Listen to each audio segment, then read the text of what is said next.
kó wá ṣe lórí àbí bẹ́ẹ̀ kọ́? Mo ní àbí bẹ́ẹ̀ kọ́? Dẹ́rẹ́bà ọkọ̀ ni mo jẹ́, ọkọ̀ ọ̀gbàlà ni mo sì gbé wá. Kudus Ọláníwájú ọmọ Òjúkùtù ni mò ń jẹ́. Ẹ jókòó kẹ́ ẹ fẹ̀yìntì, kẹ́ ẹ sì dáhùn, kẹ́ ẹ jẹ́ ń gbé yín débẹ̀.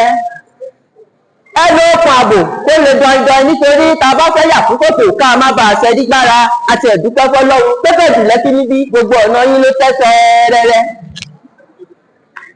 Aráyé ẹ sáré wá, ẹ wá wo lógùrọ̀ ní pópó. Ẹ̀yin ènìyàn ẹ dàgìrì wá, mo pé ẹ wá wáyé ẹlẹ́mu ọ̀mùtí. Ó fowó gbéyàwó ìjọ tán ló bá ń ṣe pálapàla kiri. Wọ́n tẹ ẹ̀ láyé òní ti yàtọ̀, ó yàtọ̀ sáyé àtijọ́. Wọ́n ò mu ṣẹ̀kẹ̀tẹ̀, wọn ò má dada gidi bàbá ọtí mọ́. Àyìn bàbá ló mọ̀ yẹn. Nísìnyí wọ́n ní ó dayé ò dáyé, ó dayé epo ké. Pánu má sọ bẹ́ẹ̀ mọ́, máa pè lélùbọ́. Ó da mo gbọ́ sà. Ó dayé ìlúbọ́ pàtàkì lead tuntun lead àti gbogbo èyí tẹ́ ẹ mọ̀, pàápàá jùlọ Mr. Kolo. Mr. Kolo lè dárúkọ tó ìkúdà lálẹ́ gàràgà yìí. Colorado amúniyàtà yẹ́rí láì jẹun sẹ́nu rárá, amúnigbàgìrì lé láì sí ní ìdíje ká má parọ́ bí wèrè ní í ṣènìyàn. Ògùn ní gbogbo nǹkan téèyàn fi sẹ́nu pátápátá láti fi gbára ró, láti fi gbẹ̀mí ró tó yàtọ̀ sóúnjẹ ẹnu. gbógun tí wá lágbára tó ẹ ò rí e.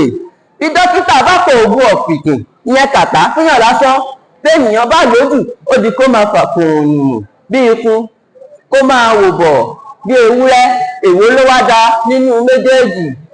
Àṣìlò oògùn ò dá. Láìpẹ́ àwọn drug use survey tí wọ́n ṣe ní ọdún tí kò dín ní mẹ́rin sẹ́yìn, wọ́n rí wípé mílíọ̀nù 14 ó lé àwọn ọ̀dọ́ ní àṣìlò oògùn ti fẹ́ bà láyé jẹ́. A ò mọ èyí tó máa ti dì lénìí.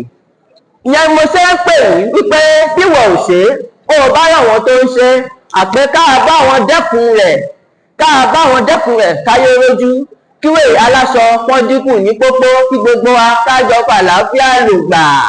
Kudus Ọláníwájú ọmọ Òjúkùtù nínú ọ kí aláwọ̀ tó tó ti ń fojú wá dára sọ bí agbe ẹ máa ṣe o. Ẹ jọ̀ọ́,